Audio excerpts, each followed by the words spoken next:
Welcome to RK tutorial.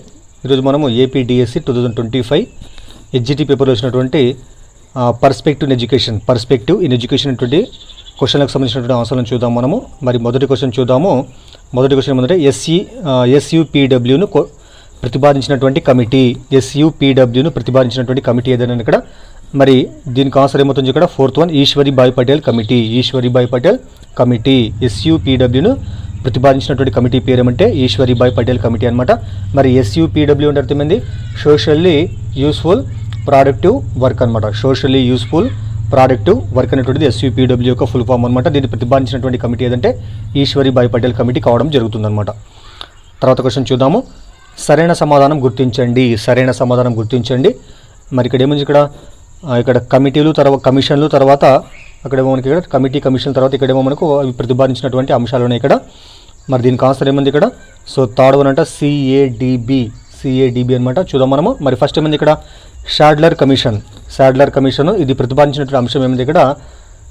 Board of intermediate education ఏర్పాటు చేయాలి. Sadler commission దీనికి ఫస్ట్కి సి ఆన్సర్ కాబట్టి ఏముంది? బోర్డ్ ఆఫ్ ఇంటర్మీడియట్ ఎడ్యుకేషన్ను ఏర్పాటు చేయడం అనమాట. తర్వాత సెకండ్ ఏముంది? వుడ్ తాకీదు ఇంపార్టెంట్. వుడ్ తాకీదు. సో ఇదేమంటే మత బోధనపై తటస్థ విధానము ఏ అనమాట. సెకండ్కి ఏ వుడ్ తాకీదు లేకపోతే వుడ్ డిస్పాచ్ అంటారు దీన్ని. ఇదేమంటే మత బోధనపై తటస్థ విధానం అనమాట. మరి థర్డ్ ఏముంది? హార్టాక్ కమిటీ అనమాట. సో థర్డ్ వన్ దీనికి ఆన్సరు డి అవుతుంది. ఇదేంది? స్త్రీ విద్య వ్యాప్తిని చెప్పినటువంటి అంశం అనమాట. హార్టాక్ కమిటీ అనేటువంటిది ప్రతిపాదించినటువంటి అంశం ఏమంటే స్త్రీ విద్య వ్యాప్తి అనమాట. నెక్స్ట్ ఏముంది? సార్జెంట్ కమిషన్ ఇది ప్రతిపాదించినటువంటి అంశం ఏమంటే ఇక్కడ? సో బి కాబట్టి ఉపాధి కేంద్రాలు ఏర్పాటు చేయాలి. చూద్దాం మరోసారి మనము. షాడ్లర్ కమిషన్ ఏమో బోర్డ్ ఆఫ్ ఇంటర్మీడియట్ ఎడ్యుకేషన్ ఏర్పాటు, వుడ్ తాకీదు మత బోధనమే తటస్థ విధానము, హార్టాక్ కమిటీ స్త్రీ విద్యా వ్యాప్తి, సార్జెంట్ కమిషన్ ఉపాధి కేంద్రాలు ఏర్పాటు చేయాలి. ఇవి ప్రతిపాదించినటువంటి అంశాలు అనమాట. ఈ కమిషన్ తర్వాత కమిటీలు. తర్వాత క్వశ్చన్ చూద్దాము. స్క్రిప్ట్ల తయారీ, media production, media communication, media research లాంటి అంశాలతో ఉపాధ్యాయులకు జాతీయ స్థాయిలో శిక్షణ ఇచ్చేటువంటి సంస్థ. చూడండి, స్క్రిప్ట్ల తయారీ, media production, media communication, media research లాంటి అంశాలతో ఉపాధ్యాయులకు జాతీయ స్థాయిలో శిక్షణ ఇచ్చేటువంటి సంస్థ పేరు ఏమంటే? దీనికి ఆన్సర్ ఇక్కడ 4th వన్ సిఐఈటి అనేటువంటిది స్క్రిప్ట్ల తయారీ, media production, media communication, media research లాంటి అంశాలలో ఉపాధ్యాయులకు జాతీయ స్థాయిలో శిక్షణ ఇచ్చేటువంటి సంస్థ అనమాట. ఇది సిఐఈటి కిందికి రావడం జరుగుతుందన్నమాట. తర్వాత క్వశ్చన్ చూద్దాము. భారత రాజ్యాంగంలోని ఈ అధికరణము దేశంలోని 14 సంవత్సరాలలోపు వయసు గల పిల్లలందరికీ ఉచిత నిర్బంధ ప్రాథమిక విద్యను అందించాలని ప్రభుత్వాన్ని ఆదేశిస్తుంది. ఇంపార్టెంట్ చూడండి. భారత రాజ్యాంగంలోని ఏ అధికరణము దేశంలోని 14 సంవత్సరాలలోపు వయసు గల పిల్లలందరికీ ఉచిత నిర్బంధ ప్రాథమిక విద్యను అందించాలని ప్రభుత్వాన్ని ఆదేశిస్తుందంటే మీకు తెలిసిందేది. సో దీనికి ఆన్సర్ థర్డ్ వన్ 45వ అధికరణము 45 ఆర్టికల్ అనమాట. ఆర్టికల్ 45 అనేటువంటిది 45ది. సో 14 సంవత్సరాల నుండి పిల్లలందరికీ కూడా ఉచిత నిర్బంధ ప్రాథమిక విద్యను అందించాలని ప్రభుత్వాన్ని ఆదేశించేటువంటి ఆదేశిక సూత్రం అనమాట అది.